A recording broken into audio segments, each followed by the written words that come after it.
area here is like Central Ybor. Um, on just the illness itself, the drugs that we're taking, we're not.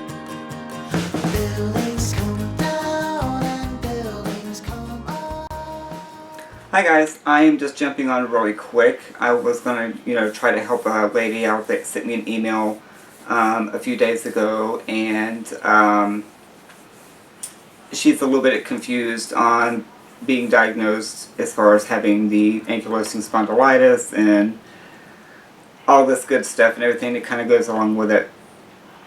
So basically, I did get your email this morning, or your message this morning rather, and just to give everybody a little bit of background, she had been in pain for quite some time, like 20 plus years. Finally got diagnosed, and another doctor told her she didn't have it, and we've all been through this. So basically what I have to say to you is it's kind of hard, alright, because you said that, your doctor diagnosed you with the AS, and then they sent you to a rheumatologist, and your rheumatologist said that you didn't have AS, even though you got the blood work back and you were, the HLA V27 positive. And as far as the MRIs are concerned, I don't like the way they do that. You said they did it of your lower lumbar, and I think everybody, especially in the AS group or anybody with AS, will tell you, and we can all agree upon, when they do the MRIs, I wish they would do it basically just rule of thumb from the hips all the way up to the neck. Just do one great big MRI. I know it's expensive, but it can cut out a lot of BS, and just get a lot of answers at one time instead of doing one part one time and then have to go back in and get another part and all this stuff. So, yeah, I just wish they would do it at one time. But as far as the rheumatologist thinking that you don't have it,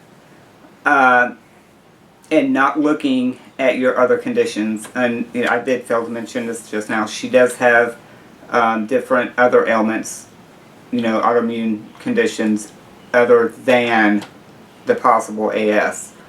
So I'm just giving my opinion. If anybody else in the group can chime in and give your thoughts on it, please do. Here's the thing with, as far as the rheumatologists are concerned, you did say that, your doctor knew of two or three rheumatologists that he could send you to. Depending on your insurance, I don't know what you have obviously, but depending on your insurance, call them and see if there are any other rheumatologists other than what your doctor knows and can send you to.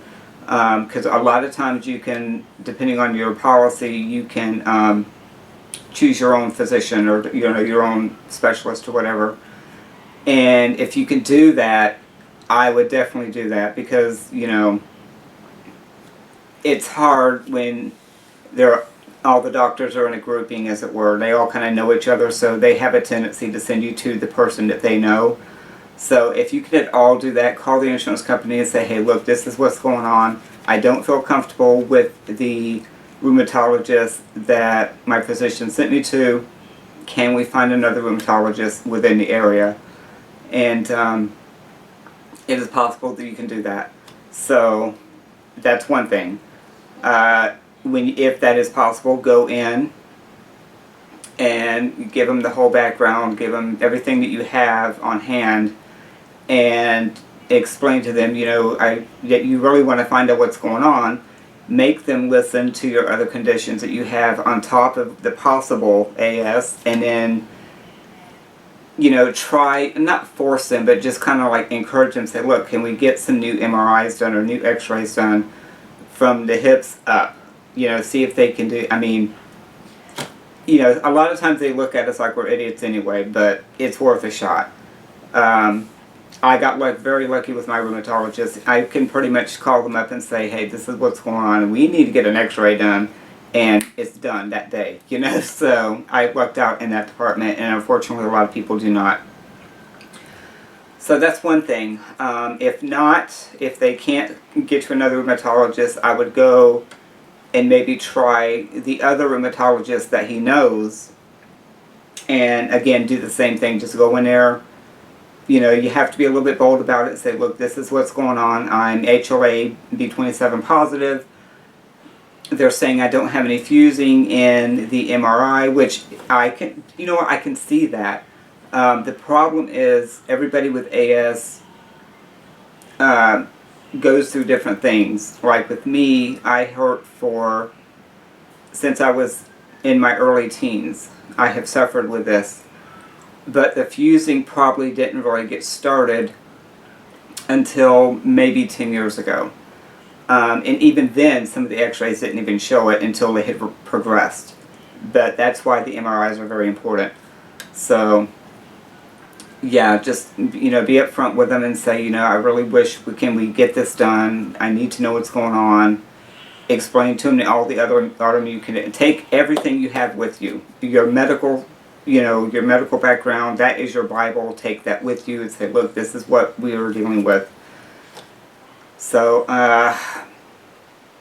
yeah, I don't know why they just did the lumbar spine on the MRI. That just, you know, especially when 9 times out of 10, they all know that the AS, the first signs show up in the SI joints. But, or would that include the SI joints? See, I don't know. See, I don't know everything. So, maybe the lumbar spine MRI does show part of the SI joints. I'm not sure. If you guys know, let us know. You know what I'm saying? But, in any case, that is what I have for now, from what I've gathered. And, don't take no for an answer. Never take no for an answer. We have to live with this on a day-to-day basis. Even if it doesn't turn out to be AS, it's still something that needs to be, you know, seen after to find out exactly what it is that's going on. But I'm hoping it's not AS. I'm hoping it's something else, you know, so you don't have to go through the fusing process or start the fusing process. I mean, if you're not fusing now, maybe there's a shot that it may not even be. But being that you're, you know, you have the gene, that makes it that much more possible, and it needs to be looked into. And these doctors, you know, I don't, there are good doctors, there are bad doctors. You know, there's doctors that care, there's doctors that are in it for a paycheck. And I just don't like the ones like it seems to be in your case. And I'm not saying your doctor is a bad doctor, but it's just a lot of times doctors tend to send you to the people that they know. And if they can, you know, if they're caring people, so be it. But if not, move on to the next one. So yeah, just tell your doctor you didn't feel really comfortable. Can he or she send you to the next rheumatologist and go from there? So I don't know if I'm making any sense here. I just kind of doing this on a whim. But yeah, and if you just go into the chat room, you know, I sent you the link or whatever, and ask questions in there. If you don't feel comfortable, I'll come on and try to, you know, I'll do what I can, see what I can find out. But just go in, say, hey, this is who I am, you know, and ask away, and you'll start getting responses. The people in the group are very nice people. I will say, though, it's not very often, but every so often you'll get what we call a troll that will kind of sneak in and try to, you know, do funny things or say funny things, and you'll figure that out real quick, who's real and who's not. And 9 times out of 10, if you ask a question and somebody comes in and, you know, gives a smart-ass answer, that person's not going to last in the group anyway. So, you know, somebody will come in and be like, okay, you know, you need to back up. But just go in, ask, and because a lot of these people, especially with females, you know, you guys deal with things so much differently than we do as males with the AS anyway. So, you know, there may be some things that you know that can help her out. And so, yeah. Alright, I don't know if this is really a help. I'm just kind of giving you my advice on trying to find the right rheumatologist, which I've always said that is key. You have to find the right one, and one that listens and takes the time, and I would, yeah, do that.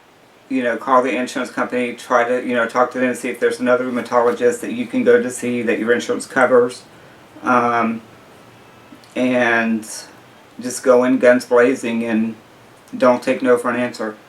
I'm not saying, take a no for an answer. I'm not saying, okay, diagnose me with AS and that's it. No, what I'm saying by that is, if they, if you go in with some information and they kind of like blow it off or whatever, that's what I mean by don't take no for an answer. Just say, no, please look at this, and see what happens. But, that's about it. That's all I have for now. If you have anything else, let me know. If there's anything else that may be more on a female level, jump in the chat group and ask. Because there are so many people in there that are willing to help, and I know things, somebody else may know different things, and certain areas are a lot different as well. Down here in Florida, we are riddled with doctors' offices and clinics and all this stuff, so there's like an abundance of different places you could go, versus somewhere maybe up in Tennessee, unless you're living like in Nashville or Knoxville, one of the bigger towns. That makes a big difference as well, as far as finding a really good rheumatologist. Do you live in a rural area? You may have to drive 50 miles to see one, but hey, you know what? If it's a good rheumatologist, drive that 50 miles. You know what I'm saying? So because my first rheumatologist was probably a good 45 minutes away from me, and when things didn't work out with him, and he's the one that diagnosed me to begin with, but when things started not working out really great with him in the clinic that he was involved with, I started seeing the one here very local to me, and everything just worked out because I went in, I was nervous, and I took what information I had with me, and it's like, okay, this is what's going on, this is what's going on with this rheumatologist, can you help? And the very first thing he did was he ordered x-rays, and he went from hip to neck. And, that was the end of that. And I've been seeing him now for probably just over a year maybe. So, again, finding the right guy or girl as far as rheumatologist goes, that is the main thing. So, alright, that is it for now. Be on the lookout in the chat group. Her name is Melanie. Very nice lady. Nervous, as we all are in the beginning, and trying to figure out what's going on, especially when you're getting two different opinions from two different doctors. That's never fun. So, if you see her go in, asking questions, just welcome her, and we'll do what we can for her. Alright guys, I will talk to you guys later. I hope you all have a great weekend, and I will, if I have anything else further, I'll jump back in and, Alright, talk to you guys later. I've rambled long enough. Alright guys, bye.